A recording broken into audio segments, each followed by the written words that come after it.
Assalamualaikum warahmatullahi wabarakatuh. Perkenalkan, nama saya Mikani Bagja dari program studi pendidikan guru sekolah dasar Universitas Muhammadiyah Surakarta. Di sini saya akan menjelaskan tentang masalah perilaku yang terjadi pada sekolah dasar. Setiap anak mengalami tahap-tahap perkembangan.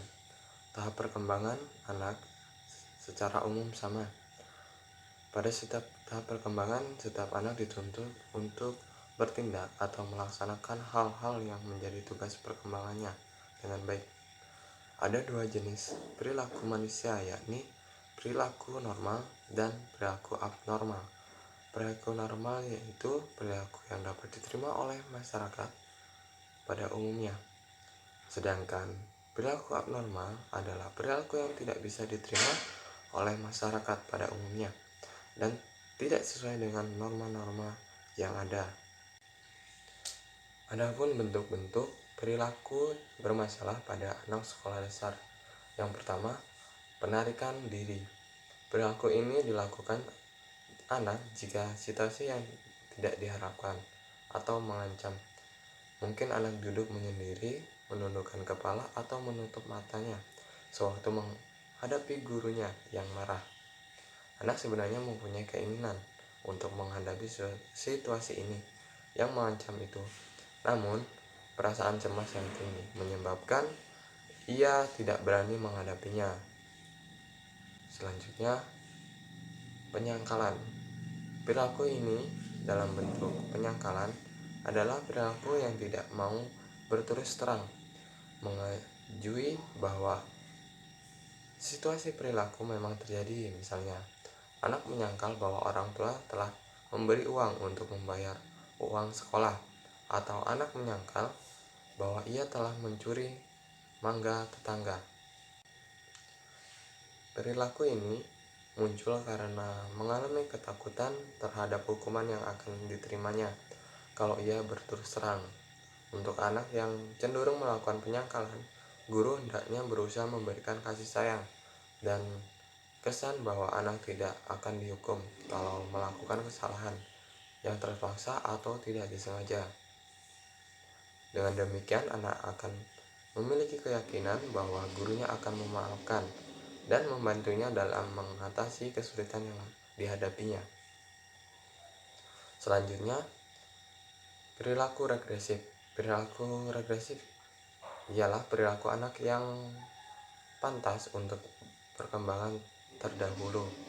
Misalnya, anak yang berumur 8 tahun di sekolah mengompol, menghisap ibu jari, atau menunjukkan ketergantungan kepada guru dalam menghadapi kesukaran dalam belajar. Kemudian, perilaku penggantian objek. Perilaku ini adalah perilaku yang dilakukan anak mengganti objek yang menimbulkan kecemasan atau ketidakenakan dengan objek lainnya. Misalnya, seorang anak yang membenci ayahnya menjadi guru laki-lakinya di sekolah. Namun, ternyata ayahnya ialah menunjukkan sayang yang berlebihan dan bahkan tergantung pada ayahnya. Anak membuang rasa takutnya terhadap ayahnya. Perilaku ini seperti sukar ditangani oleh guru biasa. Namun, anak ini dapat ditangani oleh guru bersama konselor sekolah. Selanjutnya, perilaku rasionalisasi. Perilaku rasionalisasi yaitu perilaku yang mempertahankan diri dengan cara mencari alasan agar perilakunya dibenarkan oleh orang lain. Misalnya, seorang anak terlambat datang ke sekolah dengan alasan harus menolong ibunya, tetapi kalau dia berangkat cepat atau melakukan dengan cepat, ia tidak akan terlambat ke sekolah. Perilaku menyalahkan orang lain atau mengkambing hitamkan orang lain termasuk perilaku rasionalisasi. Selanjutnya, perilaku hiperaktif. Perilaku anak yang disebut hiperaktif dapat dilihat dari kesukaran memusatkan perhatian dalam jangka waktu tertentu. Anak akan mampu memusatkan perhatiannya dalam waktu yang sangat pendek.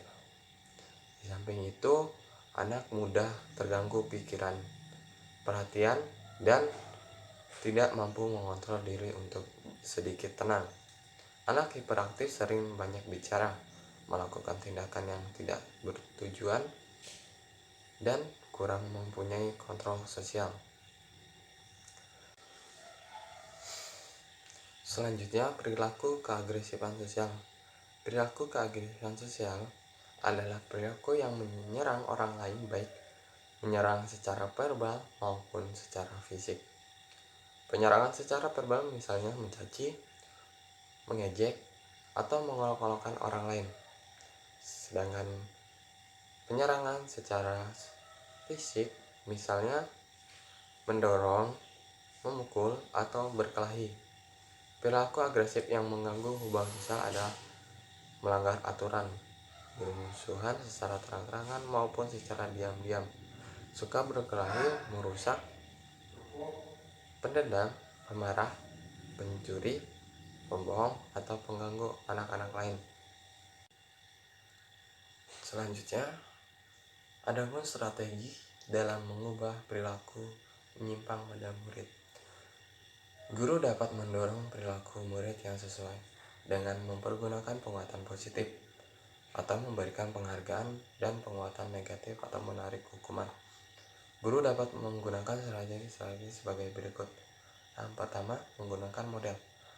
Model adalah proses belajar murid dengan mengamati cara perilaku orang lain, mendapatkan perilaku yang baru.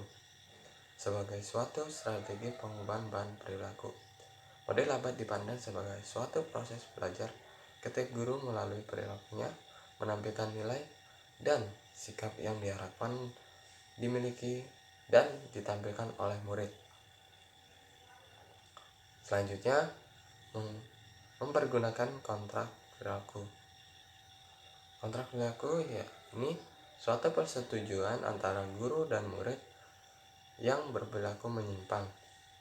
Persetujuan ini menunjukkan perilaku yang disetujui oleh murid untuk ditampilkan dan kemungkinan konsekuensinya apabila murid menampilkan perilaku tersebut.